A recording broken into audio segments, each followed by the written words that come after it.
Hello again, it's your friendly neighborhood host, JT Wheatley, back for another episode of the History of Comics podcast. This time with another edition of the classics with the miniseries Elektra Assassin by Frank Miller and Bill Sienkiewicz.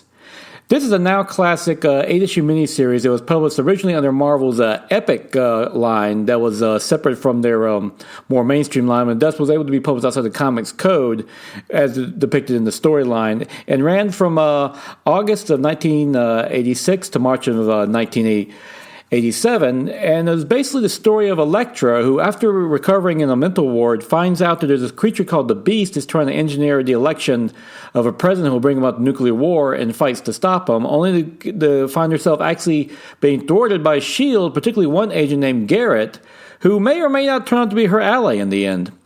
This is honestly a very crazy story. It's Frank Miller, who at this point was at the peak of his powers after Dark Knight Returns and Daredevil Born Again and so forth.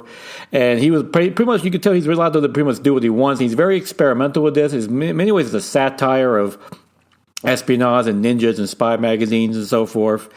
And he also, people have joked that there's also a strange pointed jab against Dan Quayle, but Bill Sienkiewicz, who illustrated the book, states point blank, no, that's a self-portrait. I just happen to look like Dan Quayle. So we can go off that. But yeah, this is a little bit different, but this is Frank Miller. Honestly, it's Frank Miller before he goes overboard. I honestly feel this is while he does veer along the edge, he doesn't quite go off as he does in later books, notably The Dark Knight Strikes Back. But in this one, Elektra Assassin, this is a very enjoyable read. It's cool to see Elektra in a starring role in a more mature line. Garrett's a very interesting S.H.I.E.L.D. character. And the art by Bill Sienkiewicz, which has an almost watercolor feel to it, is absolutely gorgeous. I mean, Elektra honestly never looked this good before. She's just seductive and powerful and mysterious all at once. So yeah, you want to look something a little bit different from Frank Miller and, of course, the great Bill Sienkiewicz. Check out Elektra Assassin. That is a classic miniseries. He's probably easily available in trade paperback at this point. But yeah, great read all around if you're looking for something a little different. And in my opinion, a true classic.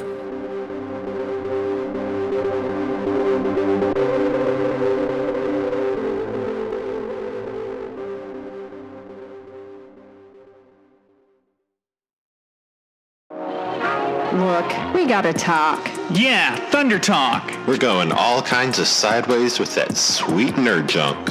Woke nerd junk. It's topical. Political. Dare I say radical. We've got all your latest news and reviews. Hot music. And a whole lot of comedy. But it ain't for kids. Definitely mature content. So let's talk. Let's talk Thunder Talk.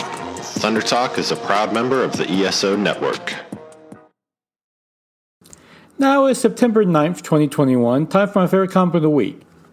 May's book, number 1, by Jeff Lemire, which is at first a tragic story about a building inspector who is dealing with the death of his daughter by just going through the daily routines in life, going out, doing his job, and so forth.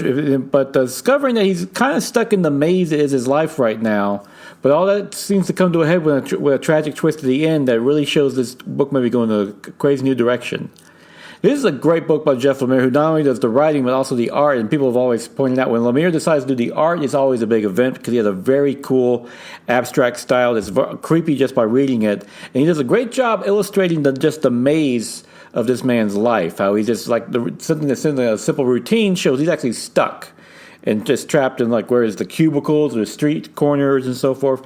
And it's, like he's just almost trapped, and he may find the way out, as there's a nice motif about there's a red thread off of one of his daughter's favorite sweaters that could be the way out. Nice homage to the Legend of Theseus, how he used a thread to get out of the labyrinth, the Minotaur layer and so forth. So we'll see where this goes. But yeah, very intriguing, neat twist at the end.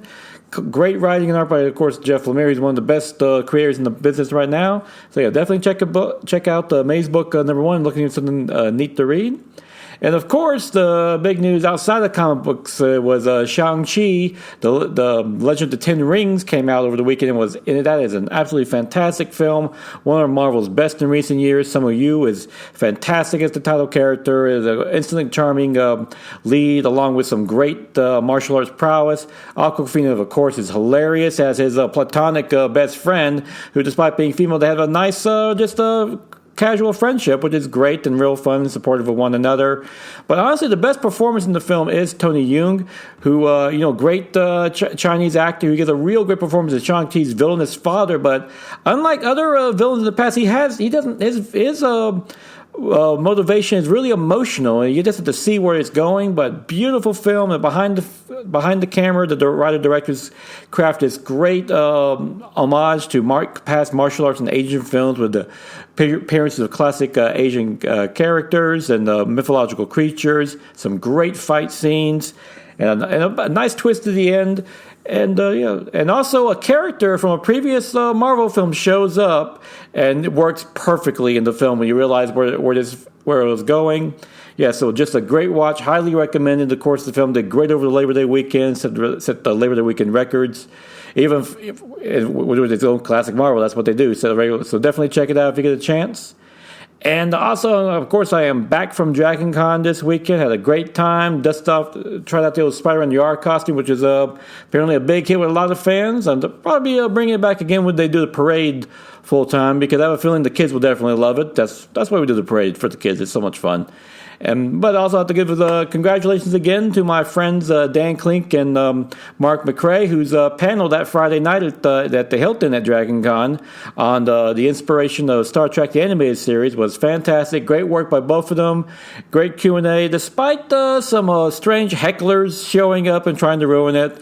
I mean, they claim I was a part of it. I don't know what they're talking about. There was a guy in a Spider-Man Noir outfit, but you can't prove that was me. I mean, Beth, Kavika, Adam, and Anthony were there doing all the heckling, so I don't know what they're talking about. Yeah. But overall, yeah, definitely great panel. Hopefully, if you listen to the Thunder Talk feed, you might be able to listen to the audio of that. We'll see where that goes. But yeah, congratulations again to Mark and Dan on that panel.